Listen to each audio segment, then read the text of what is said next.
नमस्कार, 20 मिनट 20 खबर में आपका बहुत बहुत स्वागत है। मैं हूं आपके साथ प्रियंका राय। आपको अगले 20 मिनट में हम 20 अहम खबरों से रूबरू कराने वाले हैं। तो चलिए शुरू करते हैं 20 मिनट में 20 खबरों का सिलसिला। मल्लिकार्जुन खड़गे के रूप में कांग्रेस पार्टी को 24 साल बाद पहला गैर गांधी अध्यक्ष मिल गया है। मल्लिकार्जुन खड़गे ने शशि थरूर को 6,825 वोटों से हरा दिया। खड़गे को 7,897 वोट मिले तो वहीं थरूर को 1,072 वोट ही मिल सके, जबकि 416 वोट रिजेक्ट कर दिए गए। नतीजों के तुरंत बाद थरूर ने खड़गे को बधाई दी और अपना साथ देने वालों को धन्यवाद दिया। इसके बाद ही वे खड़गे से मिलने उनके दिल्ली स्थित आवास पहुंचे। हालांकि उनके चीफ इलेक्शन एजेंट सलमान सोज ने वोटिंग में धांधली का आरोप लगाया था। इस चुनाव में जीत के साथ ही खड़गे कांग्रेस अध्यक्ष बनने वाला 65वें नेता बन गए हैं। वे कांग्रेस अध्यक्ष बनने वाले दूसरे दलित नेता हैं। बाबू जगजीवन राम कांग्रेस अध्यक्ष बनने वाले पहले दलित नेता थे।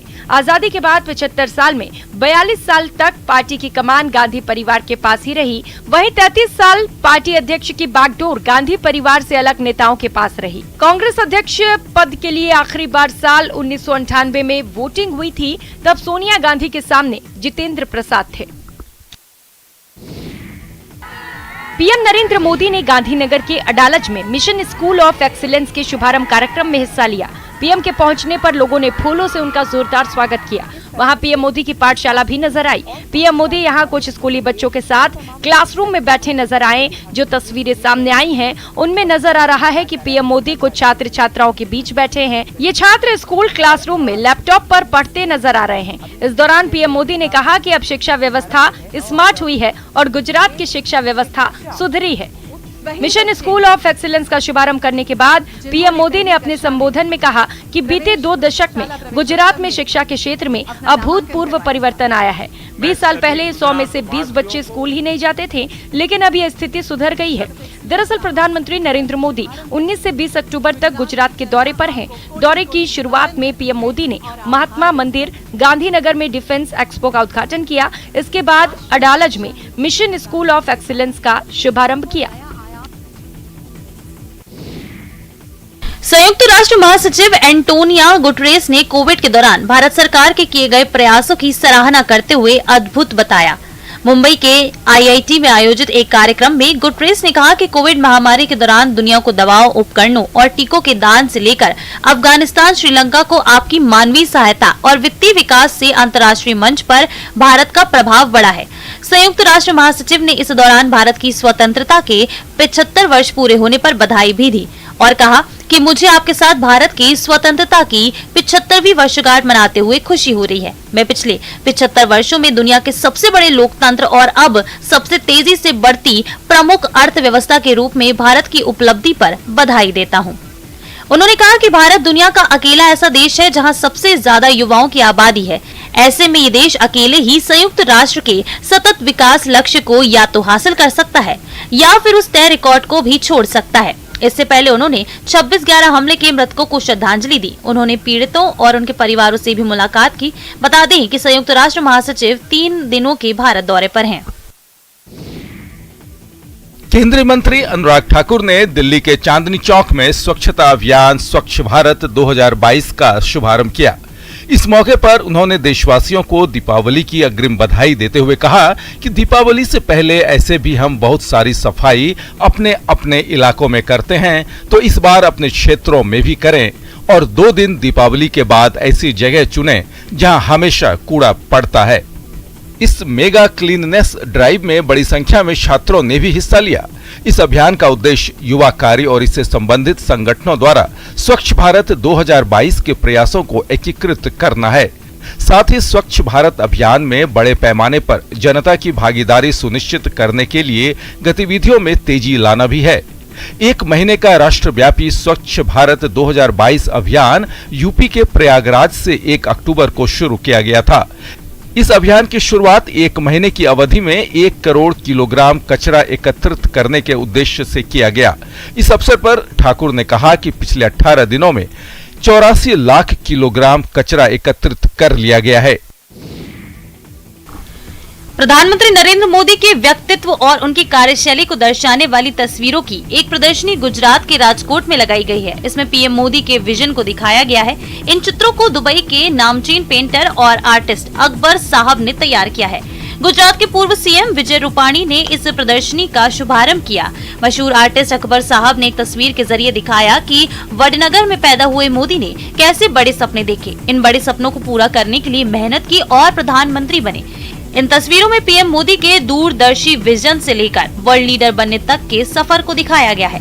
अकबर साहब ने दिखाया कि पीएम मोदी ने दुनिया के तमाम देशों से बेहतर संबंध बनाकर भारत की साख बढ़ाई और उसे नई पहचान दी। इसके अलावा पीएम मोदी के पर्यावरण प्रेम, सरदार वल्लभ भाई पटेल की स्टैच्यू ऑफ यूनिटी बनाकर उन्हें सच्ची श्रद्धांजलि देने को भी दिखाया गया है।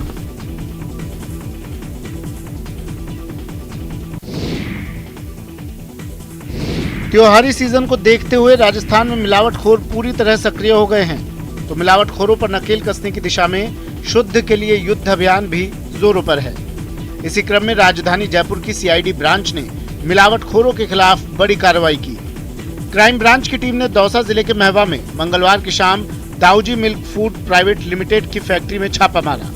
छापेमारी के बाद टीम ने करीब 5,250 किलोग्राम देशी घी और करीब 43,000 किलोग्राम बटर सीज किया। जब्त प्रोडक्ट की चेकिंग की गई, जिसमें सामने आया कि सभी प्रोडक्ट गुणवत्ता की कसौटी पर पूरी तरह फेल हैं। इस फैक्ट्री में बनाए जा रहे देशी घी, बटर और मिल्क पाउडर में गुणवत्ता को लेकर कई शिकायतें मिल रही थी, जिसके बाद ये छापेमारी की गई। यहाँ पर एक बड़ी फैक्ट्री में जो है कार्रवाई को अंजाम दिया है। दाऊजी फूड फैक्ट्री ये मिल्क फूड कंपनी है, जहाँ पर बड़े लेवल के ऊपर यहाँ पर दूध और क्रीम और काफ़ी कुछ जो है खाद्य सामग्री यहाँ पर तैयार की जा रही थी और यहीं पर शिकायत की गुणवत्ता को लेकर यहाँ पे लगातार शिकायतें मिलती, जिसके बाद आज यहाँ पर क्राइम ब्रांच और दौसा की फूड जो डिपार्टमेंट की जो फूड सेफ्टी डिपार्टमेंट की टीम है वो यहाँ पे कार्रवाई करी है। नाचते गाते दुनिया छोड़ गया एक और युवक। कदम से कदम मिलाकर और अपने दोस्त के साथ डांडिया करते इस युवक को क्या पता था कि उसके जीवन का आखिरी डांस साबित होगा। दरअसल गुजरात में डांस करते करते मौत का एक खतरनाक वीडियो सामने आया है। वीडियो गुजरात के दाहोद इलाके का बताया जा रहा है। यहाँ डांडिया कर रहे एक युवक को अचानक हार्ट अटैक आया और वह जमीन पर गिर गया। घर वाले कुछ समझ पाते तब तक उसकी मौत हो गई थी। घटना का वीडियो अब सोशल मीडिया पर वायरल हो रहा है। ये देखिए कैसे युवक अपने दोस्त के साथ डांडिया कर रहा है और तभी युवक अचानक से जमीन पर बैठ जाता है। उसके सीने में दर्द होने लगता है, जिसके बाद वो जमीन पर गिर जाता है। आसपास के लोग दौड़कर उसके पास आते हैं, उसे उठाते हैं। तब तक युवक दुनिया को छोड़कर चला जाता है। इससे पहले अक्टूबर के पहले सप्ताह में भी कुछ एक ऐसा ही मामला गुजरात से सामने आया था। सभी गरबा खेल रहे थे, तभी एकाएक 21 साल के युवक की दिल का दौरा पड़ने से मौत हो गई थी।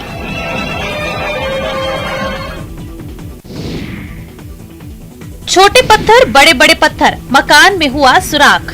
यहाँ पहाड़ों से पत्थर बरस रहे हैं और यहाँ रहने वाले लोगों पर कहर बरपा रहे हैं। तस्वीर उत्तराखंड के उत्तरकाशी जिले की है, जहाँ बंदरकोट के पास गंगोत्री हाईवे पर भूस्खलन जोन से गिर रहे पत्थर अब आवासीय भवनों को नुकसान पहुँचाने लगे हैं, जिससे लोगों में दहशत है। इस भूस्खलन जोन से पिछले 2 दिन में हुई पत्थरों की बरसात से लोगों के घरों को खासा नुकसान हुआ है। कई घरों में कई बड़े बड़े बोल्डर सीधे घरों में गिरने से घर में रहने वाले लोग भी चपेट में आते आते बचे। भूस्खलन जोन के बढ़ते दायरे से इस पूरी बस्ती पर खतरा मंडराने लगा है, लेकिन 10 परिवार इस समय दहशत में हैं। पहाड़ी से गिरे बोल्डर ने आंगनवाड़ी केंद्र को भी नुकसान पहुंचाया है।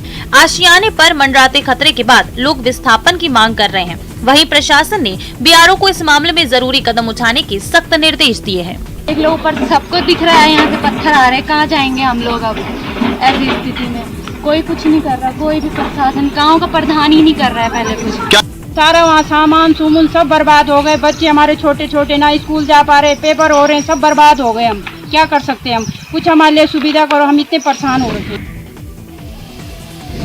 आगे आगे बदमाश, पीछे पीछे पुलिस की गाड़ियां। दौसा का पुलिस लाइन सायरन की आवाज से गूंज उठा। बदमाशों की गाड़ियों का पीछा करती पुलिस टीम ने आखिरकार उन्हें दबोच ही लिया। दौसा के पुलिस लाइन से आई ये तस्वीरें एक डेमो का हिस्सा है। दरअसल पुलिस आईजी उमेश चंद्र दत्ता ने दौसा पुलिस लाइन का वार्षिक निरीक्षण किया। इस मौके पर पुलिस लाइन में कई कार्यक्रमों के अलावा बदमाशों से निपटने का डेमो दिया गया, जिसमें क्राइम के बाद भाग रहे बदमाशों को दबोचने का डेमो प्रस्तुत किया गया। साथ ही हत्या की घटना के बाद पुलिस की ओर से बरती जाने वाली सावधानियां और सबूत जमा करने की प्रक्रिया भी दिखाई गई। इस डेमो का आईजी उमेश चंद्र दत्ता ने बारीकी से अवलोकन किया और सुधार के लिए निर्देश भी दिए। इसके बाद आईजी उमेश चंद्र दत्ता ने मैस और बैरक का निरीक्षण किया। उन्होंने मैस में खाना भी खाया। इससे पहले आईजी ने सेरेमोनियल परेड की सलामी भी ली। जिले के क्राइम के संबंधी डिटेक्शन का और जो उभरते हुए परिदृश्य हैं इसमें उनका जायजा लिया जाएगा और ये सालाना इंस्पेक्शन के अंतर्गत ये सारी कार्रवाई की जा रही है। यहाँ भी कचरा, वहाँ भी कचरा, जिधर नजर दौड़ाइए वहां तक कचरा। कहने को इस शहर को गुलाबी शहर कहा जाता है, लेकिन फिलहाल इसे कचरा शहर कहें तो ज्यादा बेहतर होगा। ये पिंक सिटी इतनी बदसूरत तब नजर आ रही है जब दीपावली का त्योहार आने वाला है। दीपावली में छोटे बड़े सभी लोग अपने घरों की साफ सफाई कर डालते हैं, लेकिन गुलाबी शहर के रखरखाव का जिम्मा उठाने वाले लोगों ने इसे अपने हाल पर छोड़ दिया है। शहर में दो नगर निगम हैं, लेकिन दोनों ने जैसे ठान लिया है कि शहर को कचरे का ढेर बनाकर ही छोड़ेंगे। ऊपर से निगम अधिकारियों के बहाने भी लाजवाब कर देंगे। उनका कहना है कि शहर में इस समय दीपावली की सफाई होने के कारण कचरे में 30 से 40% की बढ़ोतरी हुई है। अरे साहब, क्या दीपावली पहली बार आई है? ऐसे में आपने क्या तैयारी कर रखी थी? मैंने हुपर्स का टाइम भी बढ़ाने के लिए कह दिया है कि फिर दिवाली में कचरा बहुत आता है तो वो बाहर नहीं आए। अगर हुपर्स टाइमली और ज़्यादा पीरियड के लिए चलेंगे तो कचरा बाहर नहीं आएगा। दीपावली पर बस यात्रियों को परेशान ना होना पड़े, इसे लेकर रोडवेज ने खास तैयारी की है। बदहाली की मार झेल रहे राजस्थान रोडवेज में बसों की संख्या लगातार कम होती जा रही है। वहीं सीजन में यात्री भार सामान्य के मुकाबले 2 से 2.5 गुना तक बढ़ रहा है, जिसे देखते हुए रोडवेज ने यात्री भार के मुताबिक बसों के फेरे बढ़ाने की तैयारी की है। रोडवेज की माने तो उसके बेड़े में कुल 3,500 बस है, जबकि यात्री भार के मुताबिक कम से कम 5,000 बस की जरूरत है। ऐसे में पहले से ही बसों की कमी से जूझ रहे रोडवेज के लिए ये फेस्टिव सीजन एक चैलेंज के रूप में सामने आया है, क्योंकि सामान्य यात्री भार के मुकाबले इन दिनों यात्री भार 2 गुना बढ़ गया है। सामान्य दिनों में जो रोडवेज 50,000 यात्रियों का आवागमन वहन करता है, वो तादाद अब रोजाना 1 लाख से 1.5 लाख तक जा रही है, जिसके बाद विभाग ने सभी बसों के फेरे बढ़ाने की घोषणा की है। साथ ही रोडवेज में बिना टिकट के कोई यात्रा न कर पाए, इसके लिए खास चेकिंग का इंतजाम भी किया है। साथ ही बस में चोरी और जेब तराशी की घटनाओं को रोकने के लिए भी विशेष टीम का गठन किया गया है। एक भारत श्रेष्ठ भारत की अवधारणा के साथ 20 लोगों की स्केटिंग टीम कश्मीर से कन्याकुमारी तक की 5000 किलोमीटर की यात्रा पर निकली है। ये सभी लोग वाराणसी के रहने वाले हैं और कश्मीर के लाल चौक से विश्व पर्यटन दिवस पर 27 सितंबर को रवाना हुए थे। इस दल के सभी सदस्य रोलर स्केटिंग पर चलकर अपनी यात्रा कर रहे हैं और 23वें दिन अलवर पहुंचे, लेकिन प्रदेश की खराब सड़कों के कारण उन्हें काफी मुश्किल हो रही है। प्रदेश के सिंहद्वार अलवर में प्रवेश करते ही दल के सदस्यों को खासी परेशानी का सामना करना पड़ा। ऐसे में सभी सदस्यों ने राजस्थान सरकार से सड़कें ठीक करने की अपील की है। दल के सदस्यों ने कहा कि प्रदेश की सड़कें इतनी खराब है कि 2.5 इंच का रोलर स्केटिंग का पहिया भी नहीं निकल पा रहा। ऐसे में 2 पहिया और 4 पहिया वाहन कैसे निकलते होंगे, इसलिए सरकार को इस ओर ध्यान देना चाहिए। 5000 किलोमीटर की हमारी यात्रा है, 90 दिन की, जो कि 25 दिसंबर को विवेकानंद रॉक में कन्याकुमारी में पूर्ण होगी। और अभी हमारे बहुत दिन बाकी है, संघर्ष जारी है। जब से हम राजस्थान में प्रवेश किए हैं, लोग बहुत अच्छे हैं, बहुत कोऑपरेटिव हैं, हमें सहयोग मिल रहा है, लेकिन सड़कों जो हमारी 2.5 इंच के पहिए का तालमेल है सड़कों के साथ, उसमें बहुत ही दिक्कतें आ रही हैं। अपने वजन की वजह से हमेशा चर्चा में रहे उज्जैन से बीजेपी सांसद अनिल फिरोजिया ने 7 महीनों में 32 किलोग्राम वजन घटाकर सबको चौंका दिया है। उनका वजन अब 97 किलोग्राम है। ये परिवर्तन खान पान में बदलाव और नियमित व्यायाम करने से आया है। उन्होंने कहा कि प्रधानमंत्री नरेंद्र मोदी और केंद्रीय मंत्री नितिन गडकरी की सलाह के अनुसार वे अपना वजन 80 किलोग्राम करना चाहते हैं। दरअसल इसी साल फरवरी में केंद्रीय मंत्री गडकरी एक कार्यक्रम में उज्जैन आए थे। तब उन्होंने मंच से मजाकिया लहजे में सांसद को वजन कम करने की सलाह दी थी और कहा था, आप वजन कम करो, मैं हर किलो पर 1000 करोड़ रुपए संसदीय क्षेत्र के विकास के लिए दूंगा। उनकी सलाह को सांसद ने गंभीरता से लिया। उन्होंने अगली सुबह ही दिनचर्या बदली और वजन घटाने में लग गए। फरवरी में 129 किलो वजन वाले सांसद फिरोजिया अब 97 किलो के हो गए हैं। उनका कहना है कि जिस दिन वजन 80 किलोग्राम हो जाएगा, उस दिन नितिन गडकरी से 49,000 करोड़ रुपए उज्जैन के विकास के लिए मांगने का हकदार हो जाऊंगा।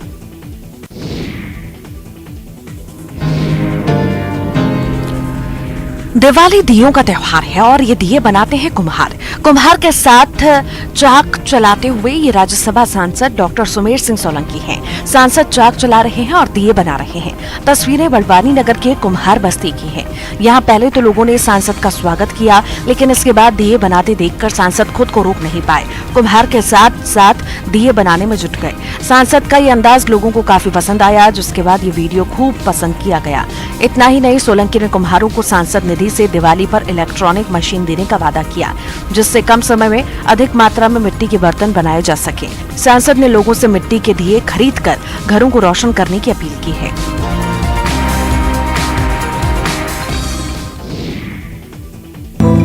दीपावली को लेकर जमशेदपुर के कुम्हार अब दिए को अंतिम रूप देने में लगे हैं। मिट्टी के दिए और खिलौनों को कलरफुल बनाया जा रहा है।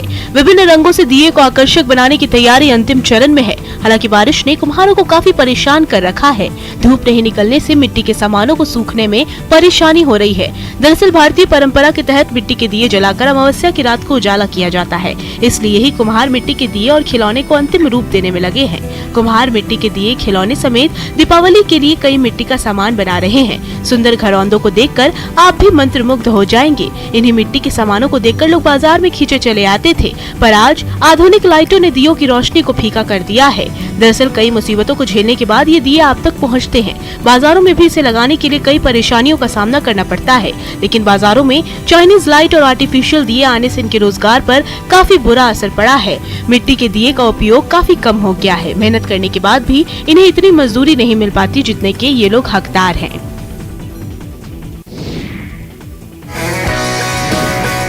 सोशल मीडिया पर हजारों वीडियो वायरल होते रहते हैं। कुछ वीडियो इतने मजेदार और दिलचस्प होते हैं कि उनको देखकर दिल खुश हो जाता है। ऐसा ही एक वीडियो वायरल हो रहा है जिसमें हाथी पार्क में खेलते नजर आता है। दरअसल असम के गुवाहाटी में सैन्य शिविर में चिल्ड्रेन पार्क में एक हाथी ने स्थानीय लोगों को चौंका दिया, जब हाथी पार्क में चला गया और बच्चों की तरह खेलना शुरू कर दिया। और इसका वीडियो भी सोशल मीडिया पर वायरल हो रहा है, जिसमें हाथी बेहद मजे से खेल का आनंद लेते हुए दिखता है। ये देखिए कैसे हाथी ग्राउंड में लगे टायर के साथ खेल रहा है और खूब एंजॉय कर रहा है। बच्चों की तरह उछल कूद कर रहा है। भारी भरकम हाथी खुद को एक छोटा सा बच्चा ही समझ रहा है। हाथी के खेल कूद का ये वीडियो सोशल मीडिया पर जमकर वायरल हो रहा है। यूजर्स इसे काफी पसंद कर रहे हैं। वहीं लोगों का कहना है कि शायद हाथी भोजन की तलाश में अमनचांग वन्य जीव अभयारण्य से आया होगा। असम में जंगली हाथियों के झुंड को राज्य मार्ग पर देखना बहुत आम है। दीपावली और पटाखे एक दूसरे के पर्याय हैं। पटाखों की धूम ना हो तो दीपावली का मजा अधूरा रह जाता है। कोचिंग नगरी कोटा में भी दीपावली को लेकर बाजार गुलजार हो चले हैं। इस बार दीपावली पूरी तरह प्रतिबंध मुक्त है। ऐसे में कयास लगाए जा रहे हैं कि इस बार बाजार में पटाखों की बिक्री रिकॉर्ड तोड़ेगी। ऐसे में रियायती उत्पादों के साथ फिर से एक बार तैयार है उपभोक्ता भंडार, जो लोगों को किफायती दरों में मिठाई और पटाखे उपलब्ध करवा रहे हैं। पटाखों पर तो MRP पर 50% की छूट दी जा रही है। शहर के कई इलाकों में उपभोक्ता भंडार के बूथ सज चुके हैं। सभी सुपरमार्केट, महावीर तृतीय, स्टेशन क्षेत्र और सब्जी मंडी में भी स्टॉल लगाए गए हैं। इसके अलावा दादाबाड़ी, बड़े चौराहे और नागरिक सहकारी बैंक के पास विशेष काउंटर लगाए गए हैं, जहां शुद्ध सोने चांदी के सिक्के न्यूनतम दर पर उपलब्ध हैं। इसके अलावा भुजिया, चिवड़ा, सेव, गाठिया, पपड़ी, मीठे सेव सहित कई कंपनियों के नमकीन और मिठाई की विस्तृत रेंज भी किफायती दरों पर उपलब्ध कराई जा रही है। इस बार दिवाली पर आतिशबाजी के लिए खास इंतजामात किए गए हैं। अलग अलग तरह की वैरायटी के जो पटाखे हैं वो बाजार में आए हैं। उपभोक्ता भंडार की तरफ से भी अलग अलग तरीके के जो पटाखे हैं वो यहाँ पर देखने को मिल रहे हैं। दीपावली का त्योहार बर्तनों के कारोबारियों के लिए उम्मीदों का संसार लेकर आता है, क्योंकि इस पर्व पर अमीर गरीब सभी बर्तन की खरीदारी जरूर करते हैं। यही कारण है कि अल्मोड़ा के बर्तन कारोबारी काफी खुश दिख रहे हैं। उत्तराखंड की ये नगरी अपनी सांस्कृतिक विरासतों के साथ साथ ताम्र नगरी के रूप में भी जानी जाती है। शहर में दर्जनों परिवार तांबे के बर्तन बनाने का काम करते हैं और इस बार अल्मोड़ा के तांबे के बर्तनों की मांग भी तेजी से बढ़ रही है। पिछले 2 साल से कोरोना संक्रमण के कारण तांबे का काम भी ठप पड़ गया था, लेकिन इस बार फिर लोगों में त्योहार को लेकर उत्साह है और इस उत्साह का असर भी बाजार पर साफ दिख रहा है।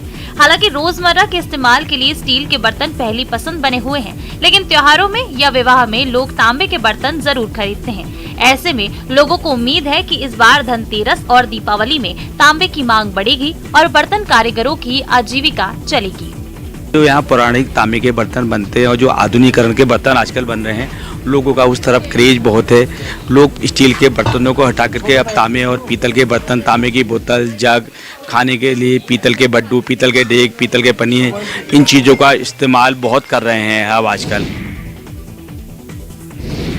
अपने दमदार फैसलों से दुनिया में हिंदुस्तान की धाक जमाने वाले देश के प्रधानमंत्री नरेंद्र मोदी अब घर घर विराजेंगे। ऐसा हम क्यों कह रहे हैं, इन प्रतिमाओं को देखकर आप आसानी से समझ सकते हैं। दरअसल 22 अक्टूबर को धनतेरस का त्योहार मनाया जाएगा। इस त्योहार पर लोग सोने चांदी की खरीदारी जरूर करते हैं, तो ऐसे लोगों के लिए मध्य प्रदेश के इंदौर के सराफा बाजार में इस बार कुछ खास है। वो खास है पीएम नरेंद्र मोदी की सोने की मूर्तियां। इससे पहले प्रधानमंत्री मोदी की चांदी की मूर्तियां भी काफी डिमांड में रही थी, लेकिन इस बार पीएम मोदी की गोल्ड फ्रेम की डिमांड है।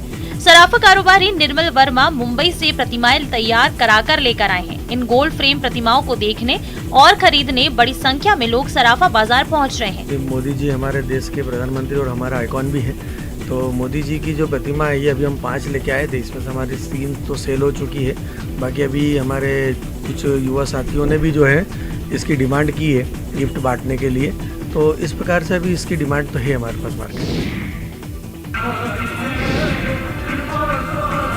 राजधानी जयपुर के रहने वाले लोग इन दिनों लोक रंग में सराबोर हो रहे हैं। मौका है जवाहर कला केंद्र में आयोजित लोक रंग महोत्सव का, जहां 9वें दिन कई लोक संस्कृतियों के रंग बिखरे। मयूर नृत्य की पेशकश के दौरान जहां पूरा परिसर मध्यवर्ती कृष्ण भक्ति के रंग में रंग गया, वहीं जनजातीय योद्धाओं के युद्ध कौशल के साथ फागुन महीने की मिठास हवा में घुल गई। 10 राज्यों के करीब 300 कलाकारों ने अपने हुनर से शिल्पग्राम और मध्यवर्ती के मंच पर प्रस्तुति देकर समा बांध दिया। सर्द शाम में शीत प्रदेश जम्मू कश्मीर के रौफ नृत्य की महफिल सजी, तो झारखंड के प्रसिद्ध पाइका नृत्य में कलाकारों ने जनजातीय युद्ध कौशल प्रस्तुत किया। दल नायक गुलाब सिंह मुंडा ने बताया कि राजा के प्रहरियों को पाइका कहा जाता था। उनके युद्ध कौशल को नृत्य स्वरूप पेश किया जाता है। इसके बाद हिमाचल के सिरमौर नाटी, बिहार के झिझिया, पंजाब के झूमर, तमिलनाडु के कावड़ी कड़कम अट्टम, जम्मू कश्मीर के जागरणा और उत्तराखंड की थड़िया चौफला की प्रस्तुति ने वाहवाही लूटी।